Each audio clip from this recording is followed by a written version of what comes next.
C'est quoi le point commun entre ça et ça? Eh ouais, c'est Datsun. Non, Datsun. Non, pas celui-là. Celui-là, c'est celui de Carlos Ghosn, les Lada rebadgés. Datsun l'original. Voilà. Datsun. Oui, c'est vrai que c'était comme ça aussi avant. Et c'était comme ça aussi avant. Et ça s'appelait aussi comme ça au début. Je pense que c'est l'une des marques qui a le plus changé de nom de l'histoire automobile quand même. Personne n'a demandé cet épisode, mais aujourd'hui on va tout savoir sur Datsun. Sur Nissan plutôt. Ouais, enfin Nissan quoi.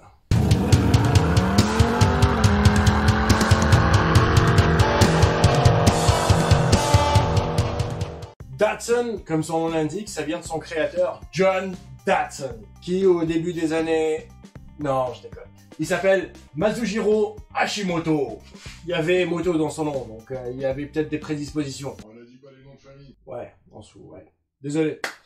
À la base, c'est l'histoire d'un jeune japonais qui fait ses études en Amérique et qui voit naître l'entreprise Ford. Après, il rentre au Japon et il décide en 1911 de créer sa propre entreprise pour fabriquer des voitures. Il l'appelle Kwaishinsha Car Motor Company. Le problème, c'est qu'il n'avait pas l'argent pour fabriquer les voitures en question, en fait.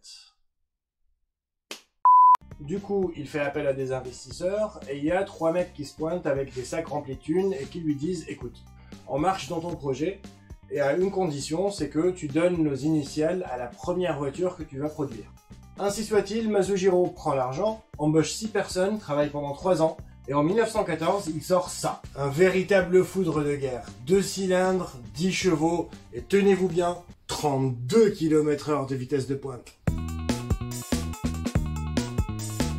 Et il l'appelle forcément DAT, comme il l'avait promis aux investisseurs, avec leur initiale, donc Kenjiro Den, Masujiro Ayamoa, comment il s'appelle ce fils de Kenjiro Den, Rokuro Aoyama et Metaro Takeshi. DAT. Des mecs super sympas, notamment Kenjiro Den, qui était gouverneur général de Taïwan, qui était une colonie japonaise jusqu'en 1945. Un peu plus tard la même année, l'entreprise transformera son nom de Kwaishinsha à DAT.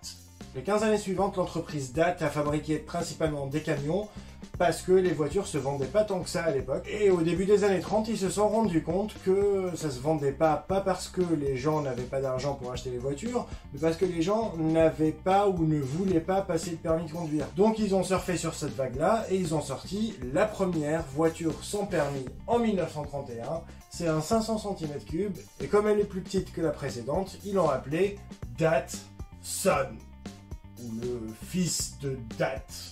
C'est comme si la 2 chevaux s'était appelée la fille de Citroën. Il y a une certaine logique là-dedans. Ensuite, comme c'est des Japonais, ils sont tarés et on est dans les années 30, ils décident de rebaptiser la marque de Dat en Datsun. L'année suivante, ils se rendent compte que Sun en japonais ça veut dire cassos ou loser. Et ils décident de changer Datsun en Datsun pour faire référence au soleil levant. D'ailleurs, le logo de la marque, dès le départ, venait se calquer sur le drapeau japonais. En 1933, l'entreprise Datsun fusionne avec une entreprise qui s'appelle Jitsuyo Motor Company, en français Jitsuyo Motor Company. Elles ont toutes les deux fusionné pour créer Nissan, qui veut littéralement dire entreprise du Japon. Ils se sont pas trop foulés sur ce coup-là. Donc Nissan en 1937, je sais, je vous saoule avec les dates, mais c'est pas grave, c'est juste pour avoir un ordre d'idée. Donc l'ordre d'idée en 1937, dites-vous que Adolf Hitler était en train de se préparer à faire la guerre. Donc en 1937, Nissan sort la Type 15, et c'était la première voiture japonaise à être fabriquée en masse. Après, si vous avez suivi, et si vous êtes fort en maths et en histoire, 1937-1939, le début de la guerre, Nissan a principalement fabriqué des camions, des avions et des moteurs pour l'armée japonaise, et n'a plus refabriqué de voitures avant 1947. Et en 1947, ils ont décidé d'inonder le marché mondial en voitures, en produisant et en exportant à grande échelle en utilisant 2 appellations. Datsun pour toutes les voitures qui allaient être exportées en dehors du Japon, et Nissan pour le marché japonais. À partir de là, ils inondent réellement le marché avec des gammes automobiles correspondant à tout le monde. Des citadines, des coupés, des breaks, des familiales, des limousines, des utilitaires, des pick-up, des camions, des bus. Ils ont aussi fabriqué des Austin sous licence. Ils ont participé à plein de rallyes aussi, en engageant cette voiture, la 1600 SSS. Vous connaissez la S, vous connaissez la SS, et ben là c'était la SSS. Never failing to finish any event. Après ça, il y a eu la 510, et après ça, il y a eu le modèle que tout le monde connaît chez Datsun, la Fairlady. Ils étaient réputés pour être petits, maniables et archi-fiables. En 66, Nissan rachète une entreprise qui s'appelle Prince Motors, et 3 ans après, en 69, ils relancent les deux monstres ultimes de la marque. La Datsun Z240 et la Nissan Skyline GTR, qui appartenaient à la base à Prince. Toutes les deux, c'était des monstres absolus. On a vu leur évolution à travers le temps, ça a donné la Z260, la Z280, aujourd'hui la 350Z et la 370Z.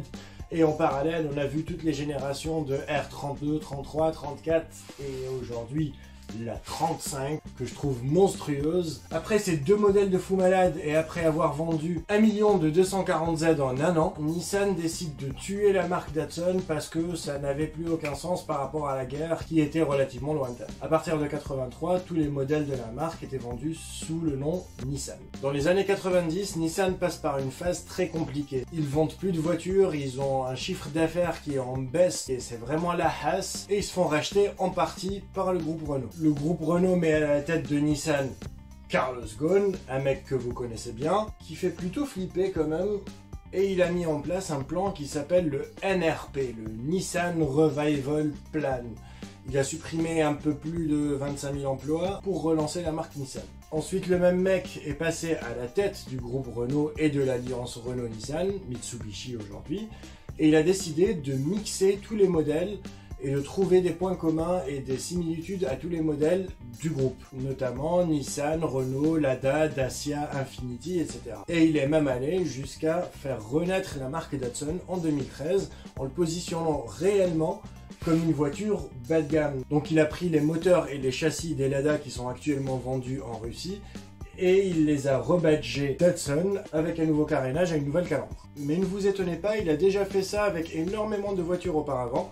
Par exemple, une des marques du groupe Renault qui s'appelle Samsung Motors, qui est vendue principalement en Corée du Sud. Samsung, fabrique les mêmes modèles que certaines Renault en Europe, mais aussi en dehors de l'Europe.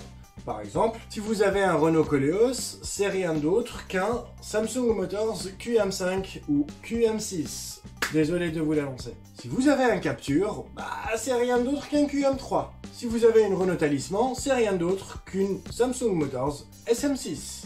Désolé de vous l'annoncer aussi. Et dans certains pays, il y a encore d'autres modèles de Renault qui sont vendus, notamment en Afrique du Nord. Il y a le Renault Fluence, qui est le Samsung Motors SM3. Et on a aussi le Dacia Sandero chez nous, qui s'appelle Orio, Renault Kwid dans d'autres pays.